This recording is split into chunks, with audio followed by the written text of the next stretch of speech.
Amazons in the island of Ares, from Apollonius Rhodius, Argonautica. The next 6 episodes are the culmination of all the previous ones, including Heracles, Theseus, and the Argonauts, but focusing mainly on the Amazons, the fearsome daughters of Ares. This passage recounts several adventures of the Argonauts, not long after they had abandoned Heracles, but before they had arrived at Colchis. After they sailed past the Callichorus River in the Aleian cave, sacred to Dionysus, they came upon the grave of Sthenelus, son of Actor. He died helping Heracles fight the Amazons, and his spirit appeared to the Argonauts, who honored the fallen hero.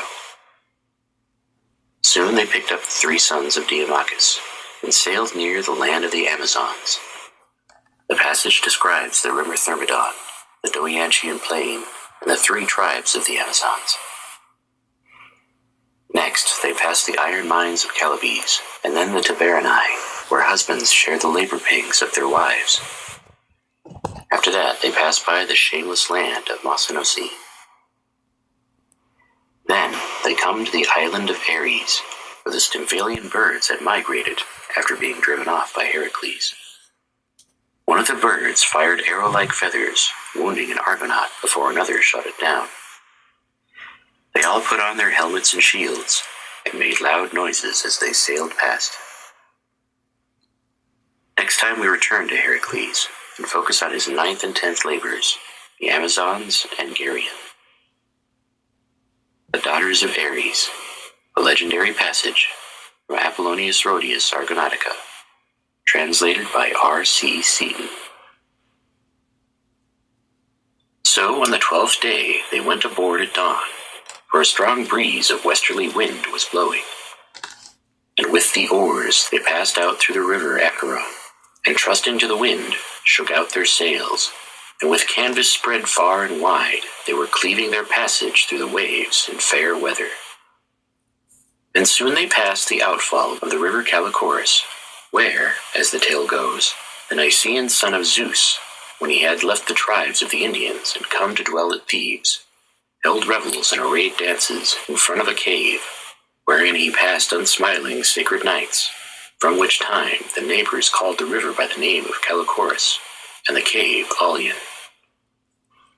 Next they beheld the barrow of Sthenelus, Actor's son, who on his way back from the Valerius war against the Amazons, for he had been the comrade of Heracles, was struck by an arrow, and died there upon the sea beach. And for a time they went no further, for Persephone herself sent forth the spirit of Actor's son, which craved with many tears to behold men like himself, even for a moment. And mounting on the edge of the barrow, he gazed upon the ship, such as he was when he went to war, and round his head a fair helm with 4 peaks gleamed with its blood-red crust. And again he entered the vast gloom, and they looked and marveled. And Mopsus, son of Epicus, with word of prophecy, urged them to land and propitiate him with libations. Quickly they drew in sail, and threw out hawsers, and on the strand paid honor to the tomb of Sthenelus, and poured out drink offerings to him, and sacrificed sheep as victims. And beside the drink offerings they built an altar to Apollo, savior of ships, and burned thigh bones. And Orpheus dedicated his lyre, whence the place has the name of Lyra. And straightway they went aboard, as the wind blew strong, and they drew the sail down, and made it taut to both sheets. Then Argo was borne over the sea swiftly, even as a hawk soaring high through the air commits to the breeze its outspread wings, and is borne on swiftly, nor swerves in its flight, poising in the clear sky with quiet pinions. And lo, it passed by the stream of Parthenius as it flowed into the sea, a most gentle river, where the maid, daughter of Leto, when she mounts to heaven after the chase, cools her limbs in its much-desired waters. Then they spread onward in the night, without ceasing, and passed Sesamus and lofty Erythene, Corbialis, Cromna, and woody Cytorus. Next they swept round Corambus at the rising of the sun, and plied the oars past long Aegialius, all day and on through the night. And straightway they landed on the Assyrian shore, where Zeus himself gave a home to Sinope, daughter of Asopus, and granted her virginity, beguiled by his own promises. For he longed for her love, and he promised to grant her whatever her heart's desire might be. And she, in her craftiness, asked of him virginity. And in the like manner she deceived Apollo too, who longed to wed her, and beside them the river Halys, and no man ever subdued her in love's embrace. And there the sons of noble Dimachus of Tricca were still dwelling, Dilion, Autolycus, and Phlogius, since the day when they wandered far away from Heracles. And they, when they marked the array of chieftains, wished to meet them, and declared in truth who they were, and they wished to remain there no longer. As soon as Argestes blew, went on shipboard. And so with them, borne along by the swift breeze, the heroes left behind the river Halys, and left behind his that flows hard by, and the delta land of Assyria. And on the same day they rounded the distant headland of the Amazons, that guard their harbor. Here, once when Melanope, daughter of Ares, had gone forth, the hero Heracles caught her by ambush, and Hippolyta gave him her glistening girdle as her sister's ransom, and he sent away his captive unharmed. In the bay of this headland, at the outfall of Thermodon, they ran ashore, for the sea was rough for their voyage. No river is like this, and none sends forth from itself such mighty streams over the land. If a man should count every one, he would lack but 4 of 100, but the real spring is only one. This flows down to the plain from the lofty mountains, which, men say, are called the Amazonian mountains. Thence it spreads inland over a hilly country straight forward, wherefore its streams go winding on, and they roll on, this way and that evermore, wherever best they can reach the lower ground, one at a distance and another near at hand, and many streams are swallowed up in the sand, and are without a name. But, mingled with a few, the main stream openly bursts with its arching crest of foam into the inhospitable Pontus.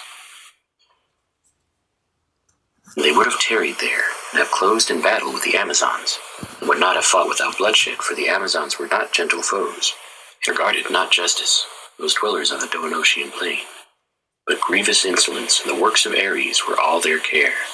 For by race they were the daughters of Ares, and the nymph Harmonia, who bare to Ares war-loving maids, wedded to him in the glens of the Aconian wood, had not the breezes of Argestes come back again from Zeus. And with the wind they left the rounded beach, where the Themysciran Amazons were arming for war. For they dwelt not gathered together in one city, scattered over the land, parted into 3 tribes. In one part dealt the Themyscirians, over whom at that time Hippolyta reigned, another the Lycastians, and in another the dart-throwing Chadesians. And the next day they sped on, and at nightfall they reached the land of the Chalybes. That folk have no care for plowing with oxen, or for any planting of honey-sweet fruit, nor yet do they pasture flocks in the dewy meadow. They cleave the hard iron-bearing land, and exchange their wares for daily sustenance. Never does the morn rise for them without toil, but amid bleak sooty flames and smoke they endure heavy labor. And straightway thereafter they rounded the headland of Ganatian Zeus, and sped safely past the land of the Tiberinae. Here when wives bring forth children to their husbands, the men lie in bed and groan with their heads close bound, but the women tend them with food and prepare childbirth baths for them. Next they reach the sacred mount, and the land where the Mossynoeci dwell amid the high mountains in wooden huts, from which that people take their name. And strange are their customs and laws.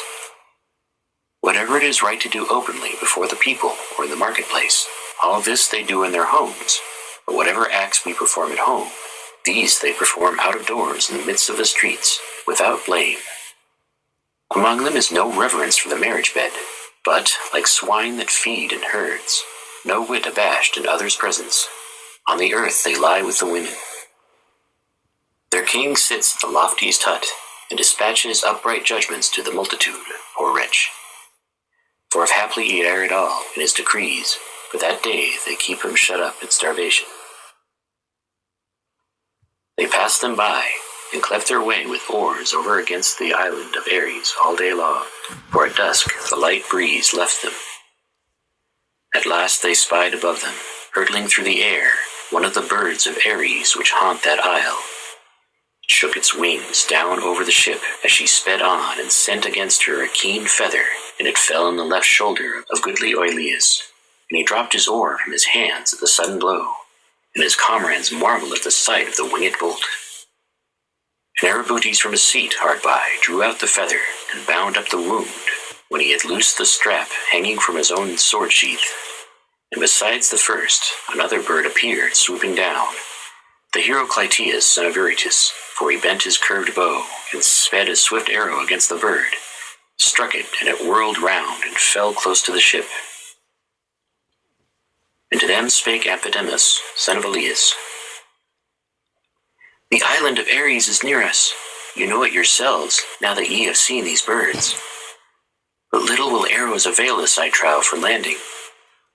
Let us contrive some other device to help us, if ye intend to land, bearing in mind the injunction of Phineus. For not even could Heracles, when he came back to Arcadia, drive away with bow and arrow the birds that swam on the Stymphalian lake. I saw it myself, but he shook in his hand a rattle of bronze, and made a loud clatter as he stood upon a lofty peak, and the birds fled far off, screeching in bewildered fear. Wherefore now too let us contrive some such device, and I myself will speak, having pondered the matter beforehand. Set on your heads your helmets of lofty crest, then half row by turns, and half fence the ship about with polished spears and shields. Then altogether raise a mighty shout, so that the birds may be scared by the unwonted din, the nodding crests, and the uplifted spears on high. And if we reach the island itself, then make a mighty noise with the clashing of shields."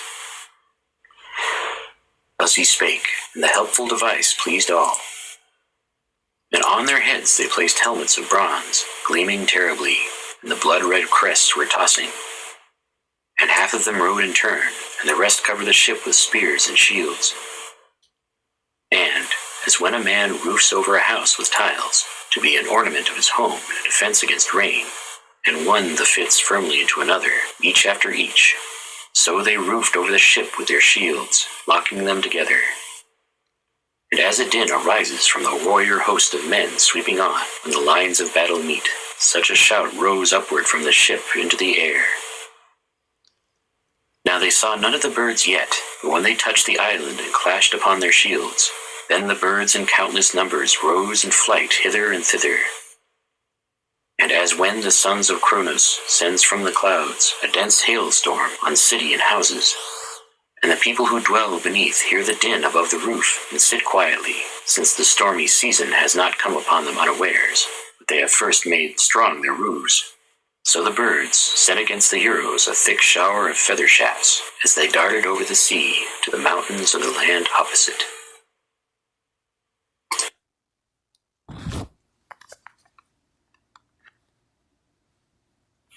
Every year for 12 years. I haven't done it in the 13th year, but every year for 12 years, I preached